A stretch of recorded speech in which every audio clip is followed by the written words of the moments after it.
Hakuchou here, aka Gene, and welcome to the final comparison against the brand new motorbike from the most recent DLC 1.17, Shitzy Hakuchou going against the Dinka Akuma.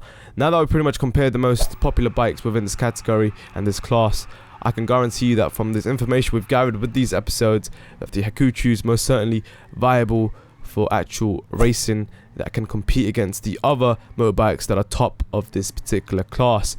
And that's something that Rockstar has done really well with the variety given within the motorbike category. However, they failed to do that recently for the other class categories where, you know, there's only one particular car which dominates the scene, so they never really have that sort of variety given for us and the players to choose amongst other cars. Although it's very variant when it comes to sports in particular, you know, shorter tracks you can have multiple cars to choose from, longer tracks only specific cars which dominate. So what they should have done with the most recent DLC, which they've introduced new cars, to have somewhat cars that actually compete against the top cars in the categories, but they'll fail to do so with the most, you know, recent, I suppose the Furrow GT sort of in the mid-class table from what we've seen so far, but expect to see the comparisons coming up later today with other sports cars remaining that we got to do for the Car v Car series. Anyway, the point is, it's nice to see the variety given the motorbike class now. So you got to think Akuma most certainly has better handling, whereas acceleration is interesting. When you actually go for a stable start with both motorbikes start at the same time, the Akuma's initially got better acceleration. However, when you wheelie at the same time, the Hakuchou dominates in acceleration right off the bat and sort of keep going. And here's the thing though, that's the reason why you just notice I didn't give a point to acceleration for either one of these, sort of cancel each other out, so you know no one gets the point here. However, for top speed it's interesting, the distance after the initial acceleration at a stable start, the Akuma pretty much keeps the same distance with the Hakuchou for the entire length.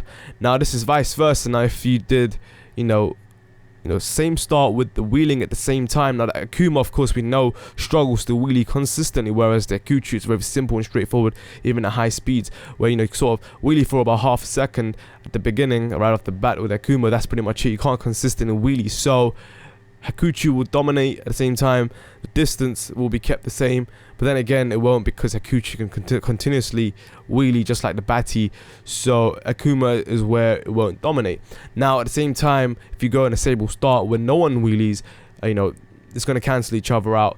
Top speed is going to be given to both, because initially the top speed is the same when we're actually looking at stats and the numbers, and from what we see at the moment from the footage as well, the distance is the same. So I'm going to give points to both of these bikes. This is interesting. I've never had to do this before in the past with these episodes, but these two combinations are definitely interesting. Now for damage test, we see that the Akuma's got a similar cost to the Batty 801 with $256, but the Hakuchou's rather expensive. You can just sort of tell with the initial body design, there's a lot to repair there. So customization, once again, although the Akuma does have exhaust options, whereas the Hakuchou doesn't have any options whatsoever. However, it's got initial sort of default design there. I'm going to cancel that out as well, because Akuma's hardly got any visual chain whatsoever, and it doesn't really look any what special with the initial design and customization. So I'm going to cancel that. I'll give both points for either one of these.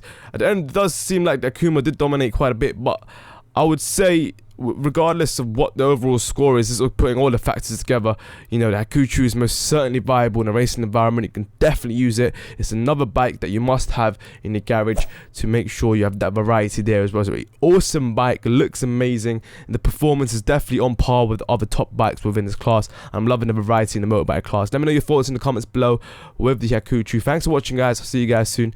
Check you soon. Now, good night, peace. Yeah.